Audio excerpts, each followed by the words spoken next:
Yeah, I think 90% of the core features of ClothMe is pretty much done. What I would be focusing on now is just to ensure that um, the UI looks similar on different screen size. Some mobile app like 6 inches, some 5.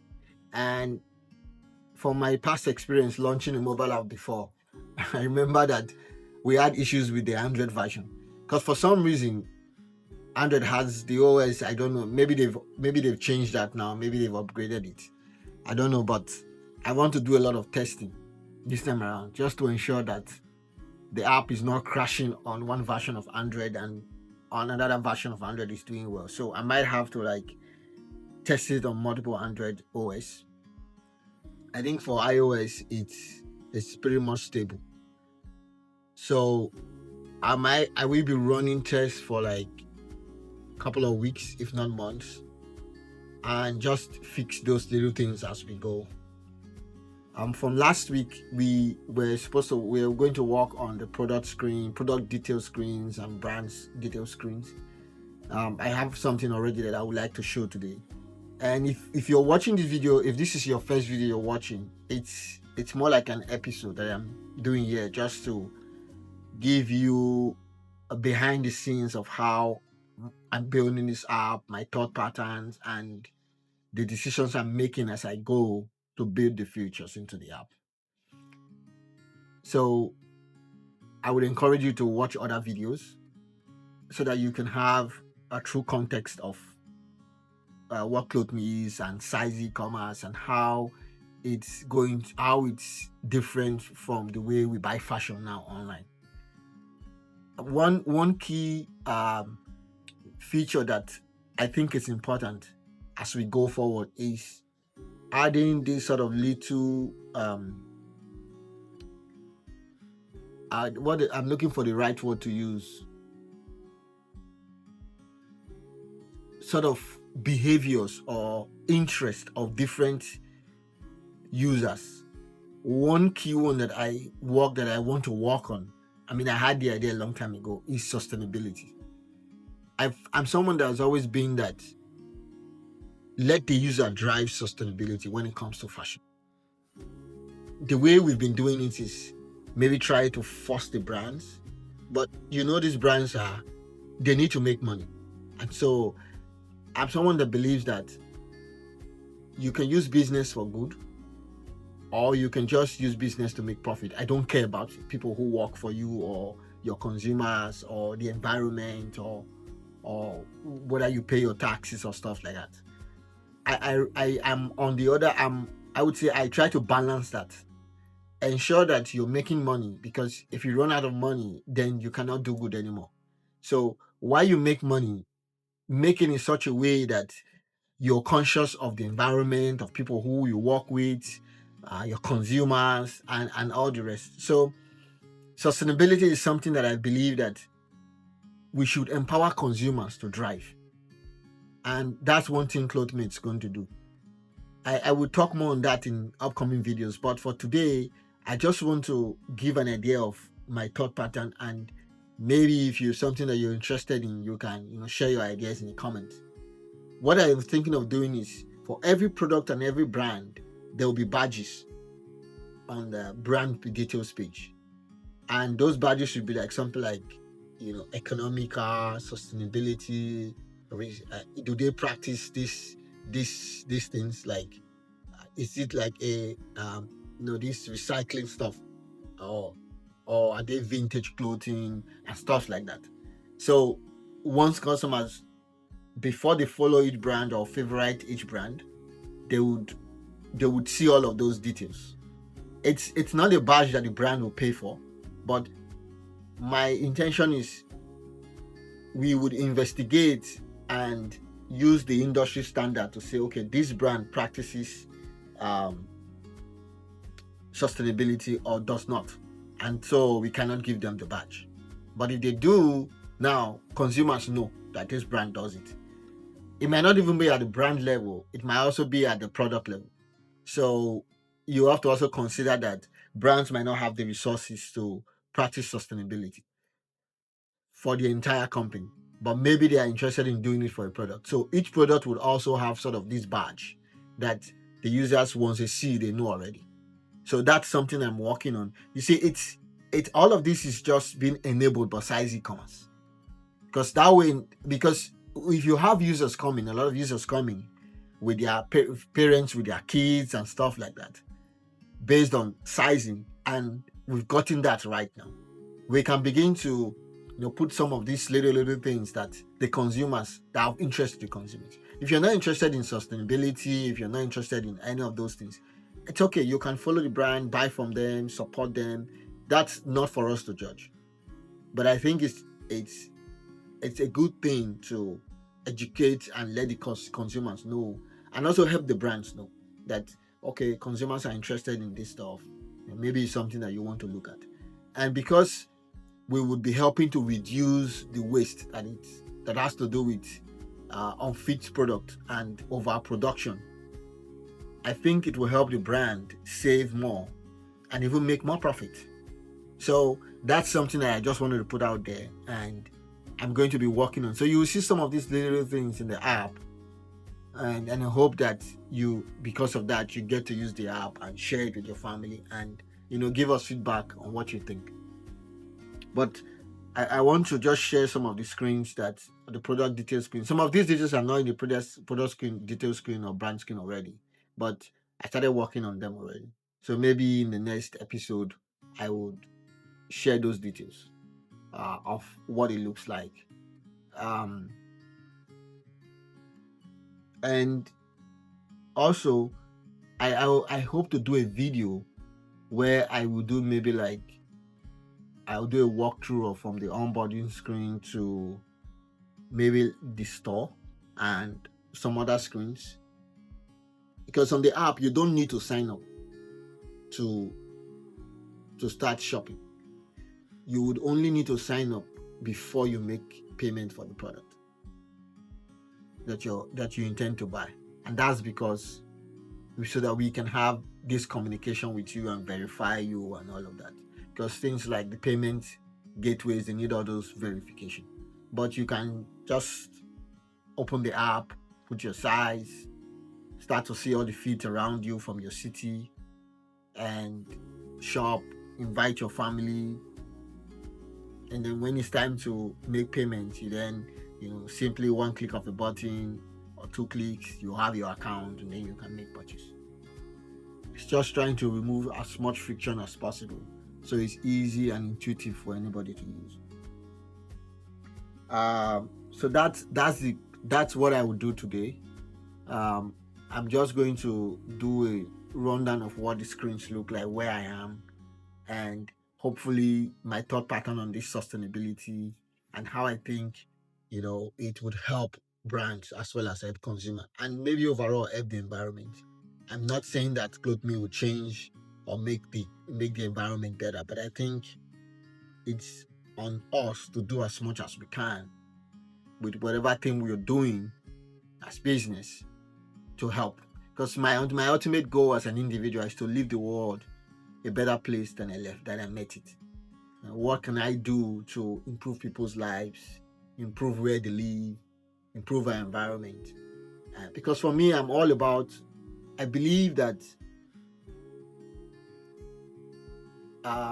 capitalism is good, but like anything that is good, it can be used for bad or for evil, to put it well.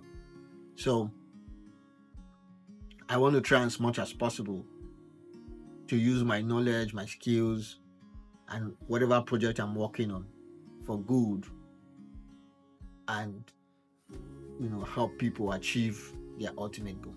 So I would try and put on my screen now and share my screen, and hopefully I'll do a walkthrough of that. I hope I'm sharing my screen. Let me confirm that. Okay, I think there we go. So if you're on the home screen, and the Denim Works is a brand, and you see the address. It says Los Angeles. So if you tap on the image or the name, it's just slow there. It's supposed to open the brand. So for now, what I've done is just the layout and how I want it to look. This was what I meant before when I said just a little bit of finishing touches and to ensure that it looks good on every screen. So the brand, I haven't fully completed it, but it will take me less than 2 hours to just finish what the UI looks like. So you would see the brand image and the love icon there is just indicating that you are favoriting the brand. So in the app, there's this concept of favoriting a brand, more like you would have on Facebook, like says follow, or on LinkedIn that says connection. But on ClothME, what I've done is you can favorite a brand or you can unfavorite it. Once you favorite a brand, you start to see products that fit you from the brand. And the concept of brand on the app is based on your location. So H&M in Toronto or H&M in New York would be two brands on ClothME. Because the original goal is find fashion product that fits you from your location. If you live in New York, why would I be showing you brand? Well, why would ClothME prioritize showing you brand that fits you from somewhere like Toronto? I know they are close by, but that would mean more cost for shipping. And if we're talking about sustainability, we want to try and check out all these small places where we can, make our own contribution and allow the customers even benefit from it, as well as the brands. Because now the brands would have an idea of what people in New York, what they like to buy, versus people in maybe Texas or Dallas or LA. So that's the concept of ClothME, and that's why size e-commerce. When you build with size e-commerce as a category, these are some of the benefits that you begin to get. So if you watch my first 2 videos or first 3 videos, I talked about size e-commerce. I'm going to talk about it again and how you can implement it in your own app if you're building a mobile app.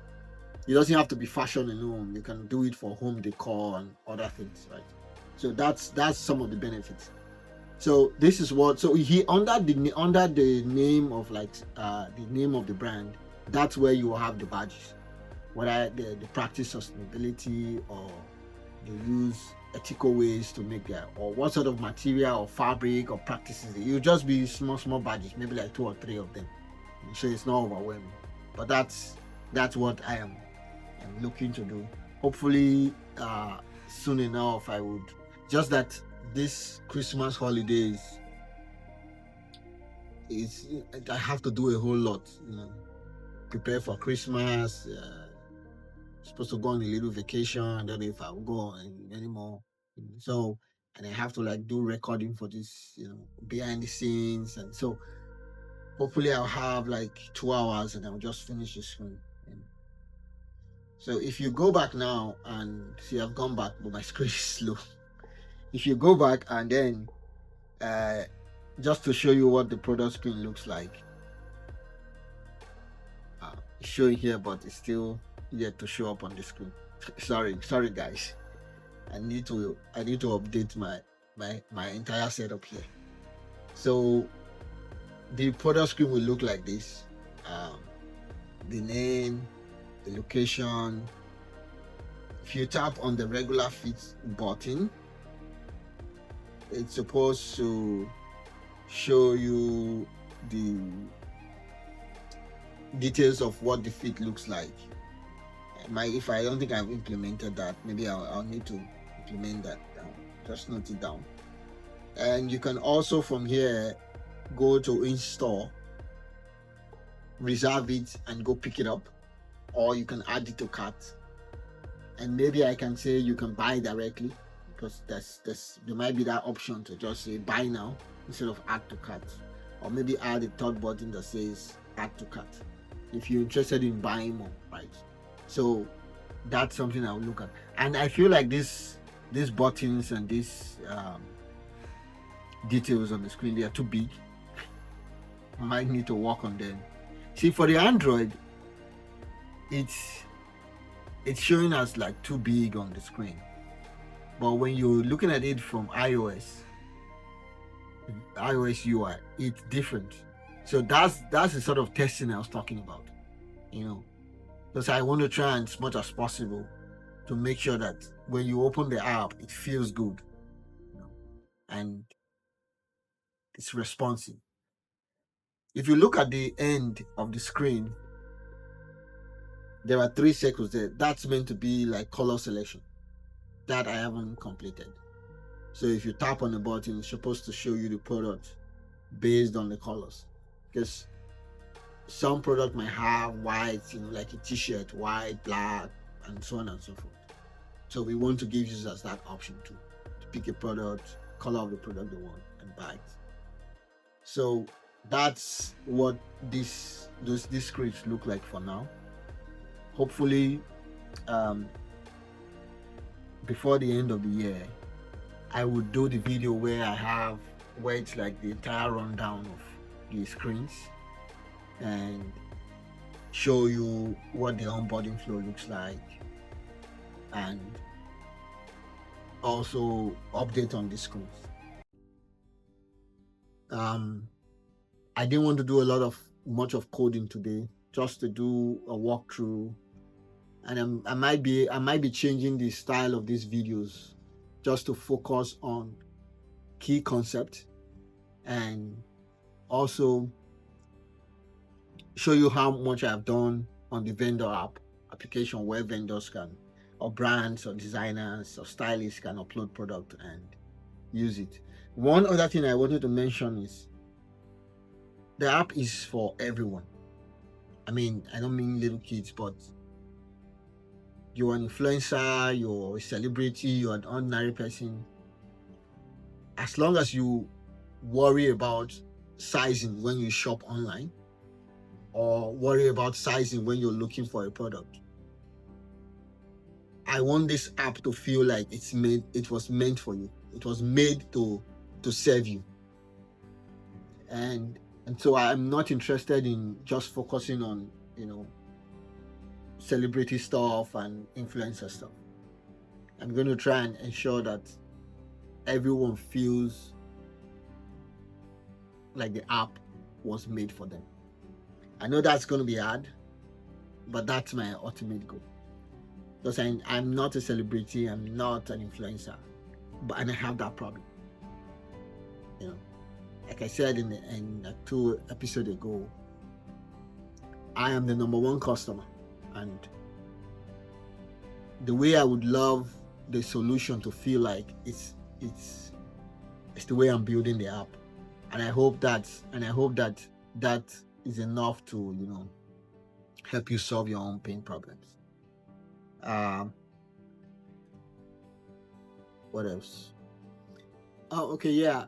I mentioned in a couple of episodes ago that I wanted to start uploading some of the early brands I will be working with onto the database, but I haven't done that because I'm migrating from my current backend provider to a different one. So I'm moving from Railway to use VPS and host the application on Kubernetes. The reason I'm doing that is I want to have like control of the data and the backend, and don't want to be stuck with any provider, because soon enough it's not just about the bills, but it's always a good thing if you can, never get stuck to a provider when you're building an application like this. And mind you, it's my hope that the application grows really big, it gets users and becomes really big, because I feel like we're really solving a real pain problem for a lot of people, like consumers and fashion brands and designers and small boutiques. It's not just solving the size issue, it's also bringing customers to them, the right customers, the right consumers to them. So I'm kind of hoping that it grows big and it does that really fast. So I want to prepare for that. I'm doing all of this because I have the time to do it. I have the time to prepare. So why not just do it? Again, from my past experience, where we didn't do a lot of testing, a lot of preparation before we launched the app. So I haven't uploaded the brands yet because I'm doing that migration. I started it already. I'm almost there. Hopefully I can maybe just do a little bit of walkthrough of the architecture and show the testing results for those who are interested. I know not everyone will be interested in seeing that video, but it will just be something I do just to help people who are interested. Another thing I want to do is, hopefully, if not before the end of the year, early next year, I want to use the app, and so what I would do is I would take a tape like this, a measuring tape like this, measure my chest, my waist, maybe hips, arm length, or sleeve length, and generate my size on the app. And so more like a live demo, and show you the results, just so you know if it's accurate or not. And honestly, I don't know if it's going to be accurate, but hopefully it will, because of the algorithms and architecture we've used. I used to build it, so hopefully it's accurate. But I only want to do that live demo and show you, because again, that is just one part. So even if it's not 100% accurate, it's just one. I would say is generating the size is 1/4 of solving the problem. Because sizing, there is no sizing standard in the industry. Forget whatever you hear about the sizing standard. There's no sizing standard. Honestly, you buy jeans from Levi, and you buy jeans from maybe Tommy Hilfiger or Calvin Klein. They're not the same.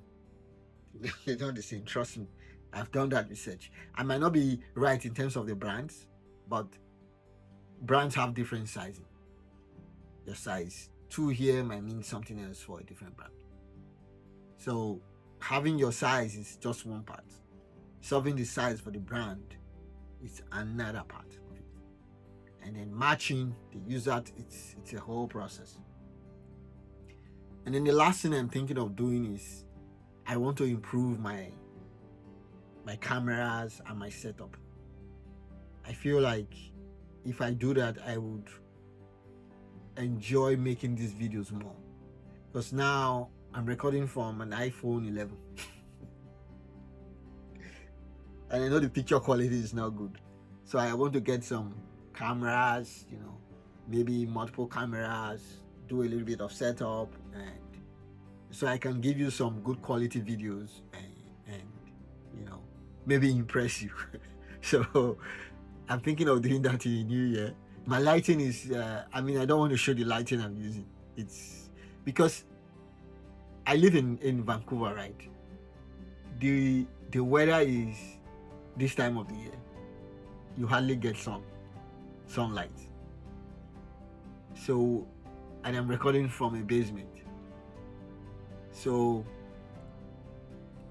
having sunlight come through is difficult, and I don't have the right lighting. So I'm thinking of, I've been watching videos on how to do that. Hopefully in the new year you will get some good quality. Hopefully, I am not making any promise. I'm not saying I'm going to do it. I don't want to keep doing those things and thinking I'm making progress. No. It's launching the app and getting people, solving people's pain problem is success for me. So let's see how it goes. Hopefully I can do something about it.